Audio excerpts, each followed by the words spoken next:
Assalamualaikum warahmatullahi wabarakatuh. Perkenalkan, nama saya Rifka Anissa dari kelas AK 406, mahasiswi Universitas Cyber Asia.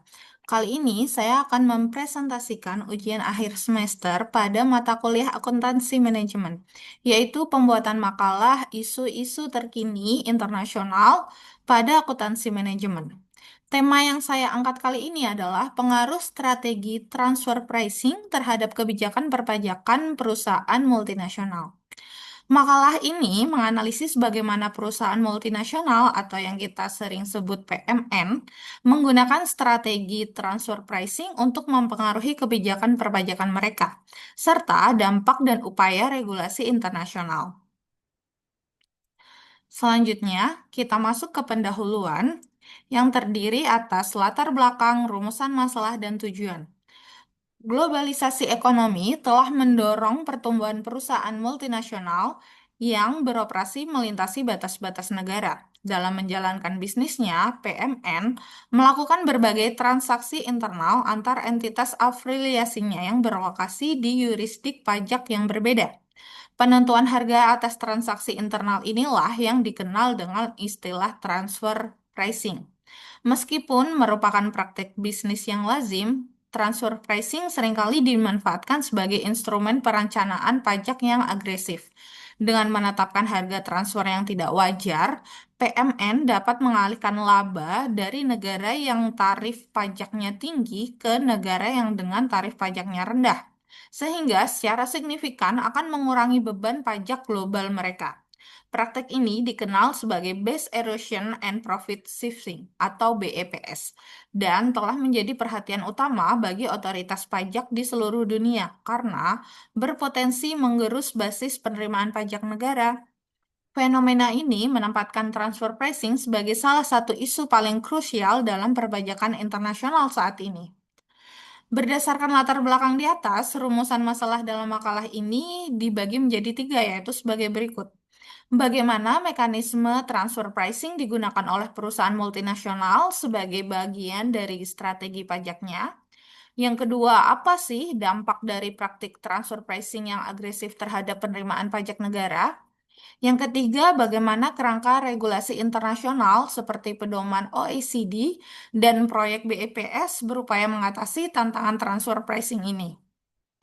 Kemudian, tujuan penulisan dari makalah ini yang pertama untuk menganalisis berbagai mekanisme transfer pricing yang dimanfaatkan oleh PMN untuk tujuan perencanaan pajak. Yang kedua, mengevaluasi dampak praktik penghindaran pajak melalui transfer pricing terhadap basis pajak suatu negara. Yang terakhir, menjelaskan upaya-upaya yang dapat dilakukan komunitas internasional untuk menciptakan aturan main yang adil dalam praktik transfer pricing. Selanjutnya, kita masuk ke dalam kajian teori. Apa sih definisi transfer pricing, PMN, dan prinsip kewajaran sendiri? Yang pertama, transfer pricing atau harga transfer adalah harga yang dikenakan dalam transaksi barang, jasa, atau aset yang tidak berwujud antara entitas yang dimiliki hubungan istimewa atau merupakan bagian dari grup perusahaan yang sama. Secara inheren, transfer pricing bukanlah suatu tindakan ilegal.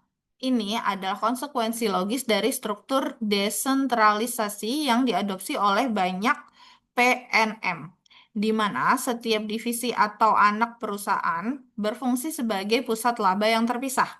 Namun, isu perpajakan muncul ketika harga transfer ini dimanipulasi dengan atau untuk tujuan penghindaran pajak. Dalam konteks negatif, transfer pricing merujuk pada praktek rekayasa harga untuk mengalihkan laba ke yurisdiksi dengan beban pajak yang lebih rendah.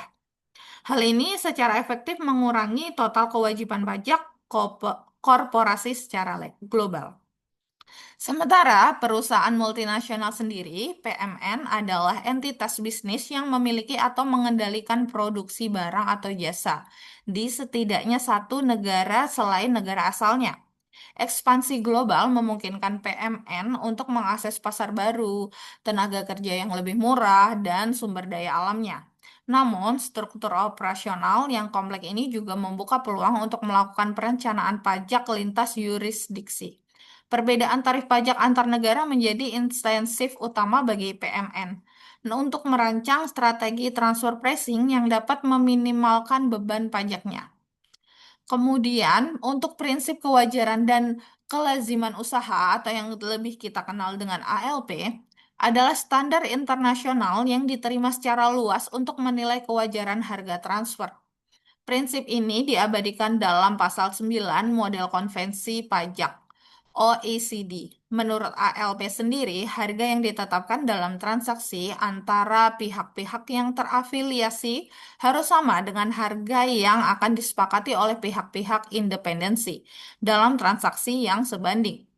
Tujuan utama dari ALP adalah untuk menempatkan PMN pada posisi yang setara dengan perusahaan domestik dalam hal perpajakan, sehingga mencegah pengalihan laba artifisial. Otoritas pajak di berbagai negara juga termasuk Indonesia sendiri menggunakan prinsip ini sebagai dasar untuk menguji dan jika perlu mengoreksi harga transfer yang ditetapkan oleh wajib pajak. Selanjutnya,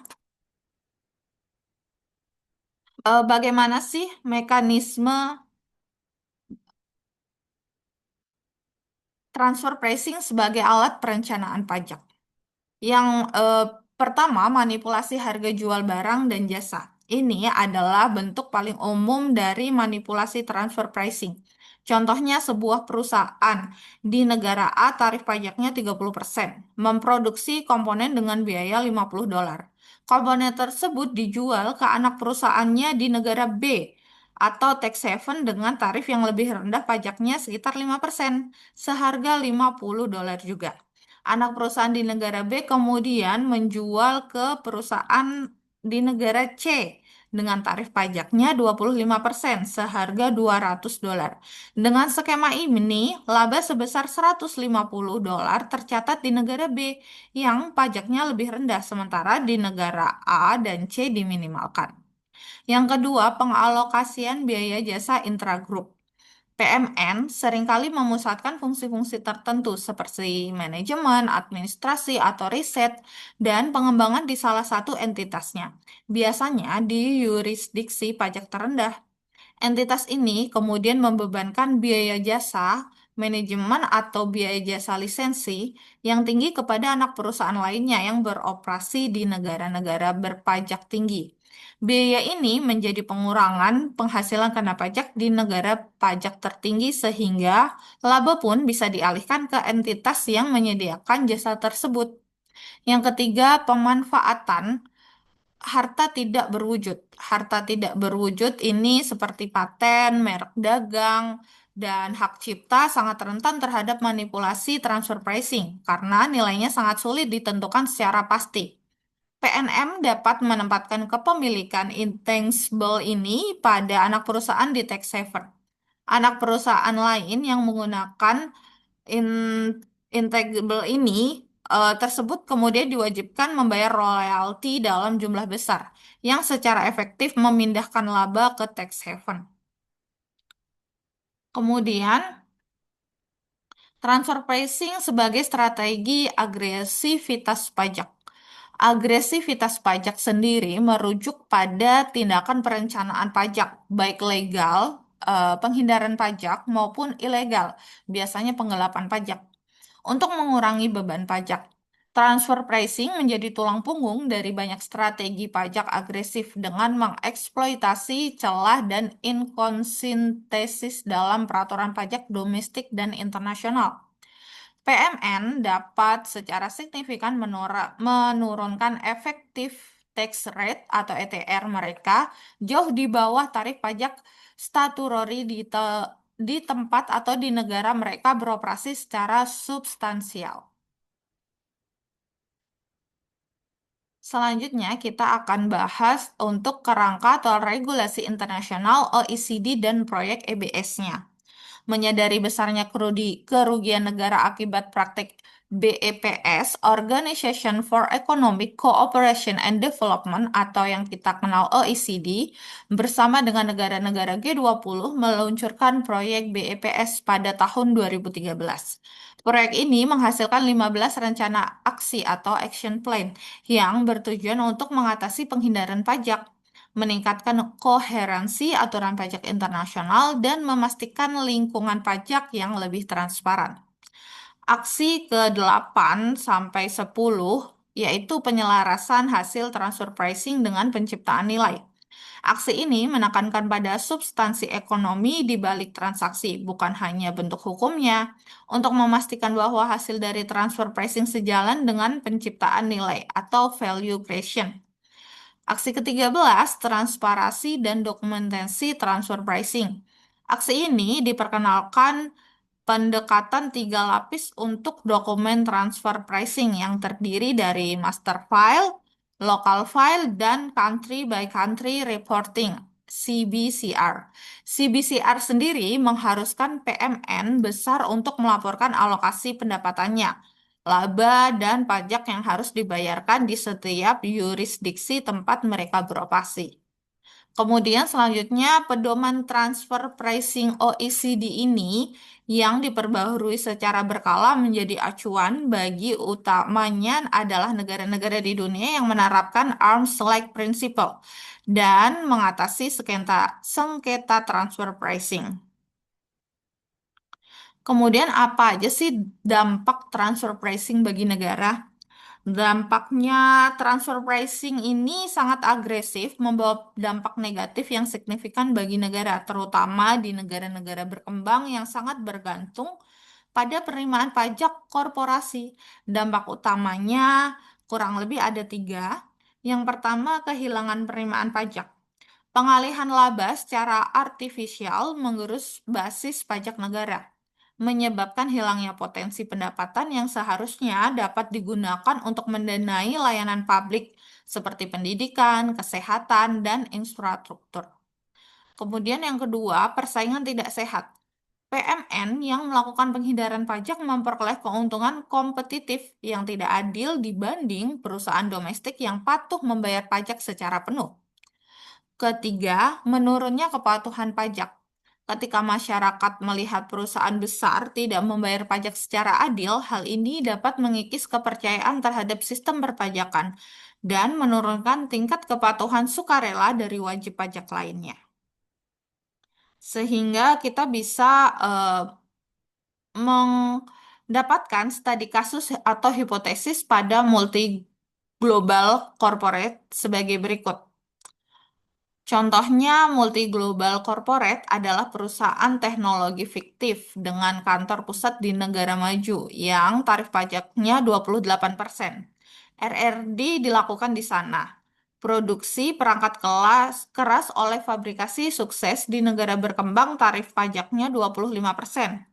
Hak kekayaan IP dipegang oleh IP Holdings Ltd di negara surga pajak yang tarifnya 2%. Penjualan global oleh distribusi Global In di negara maju. Sehingga kita bisa mengimplementasikan strategi transfer pricing-nya. Yang pertama, harga jual barang. Fabrikasi sukses memproduksi perangkat keras dengan biaya $100 per unit, dijual ke distribusi Global Inc. seharga $110, laba $10 di negara berkembang. Yang kedua, pembayaran royalti. Distribusi Global Inc. menjual produk akhir seharga $500, tetapi membayar royalti $350 per unit kepada IP Holding Ltd. untuk penggunaan IP. Yang ketiga, alokasi biaya. Kantor pusat membebankan biaya manajemen pusat sebesar $30 per unit kepada fabrikasi sukses dan distribusi Global Inc. Nah, mari kita analisis lokasi laba per produknya. Yang pertama, laba di negara berkembang yaitu sebesar $110 harga jual dikurangi biaya produksi sebesar $100 dikurangi lagi dengan biaya manajemen sebesar $30 yaitu minus $20 yang artinya rugi. Pajak yang dibayarkan adalah nol. Kemudian laba di negara surga pajak IP Holding Ltd sebesar $350 atau pendapatan royalti, sehingga pajak yang dibayarkan adalah $350 dikali 2%, yaitu $7. Kemudian laba di negara maju, distribusi Global Inc. Seharga $500, harga jual ke konsumen seharga $500 dikurangi dengan harga beli dari afiliasi seharga $110 dikurangi dengan royalti sebesar $350 dikurangi dengan biaya manajemen $30, hasilnya adalah $10, sehingga pajak yang dibayarkan adalah $10 dikali 28%, yaitu 2,8 dolar. Jadi, total laba sebelum pajak dari satu unit produksi adalah $500 dikurangi 100 sama dengan 400. Namun, dengan strategi ini, total pajaknya yang dibayarkan multigroup hanya sebesar $9,8, yaitu $7 tadi dari laba di negara surga pajak dan 2,8 laba di negara maju. ERT-nya global adalah 9,8 dibagi 400 sama dengan 2,45%. Angka ini jauh lebih rendah daripada tarif pajak di negara maju yaitu 28% maupun di negara berkembang yang tarif pajaknya 25%, menunjukkan keberhasilan strategi pengalihan laba mereka. Sehingga kesimpulan yang bisa kita ambil yaitu transfer pricing merupakan elemen yang tidak terhindar dari operasi perusahaan multinasional, namun juga menjadi salah satu celah terbesar dalam sistem perpajakan internasional. Melalui manipulasi harga jual, alokasi biaya jasa, dan pemanfaatan aset tidak berwujud, PMN secara sistematis mengalihkan laba ke yurisdiksi berpajak rendah untuk meminimalkan beban pajak globalnya. Praktek agresif ini tidak hanya merugikan penerimaan negara, tetapi juga menciptakan distorsi dalam persaingan bisnis dan menggerus kepercayaan publik terhadap keadilan sistem pajak. Inisiatif internasional seperti proyek BEPS dari OECD atau G20 telah memberikan kerangka kerja yang lebih kuat untuk mengatasi masalah ini melalui peningkatan transparansi dan penegakan pada substansi ekonomi.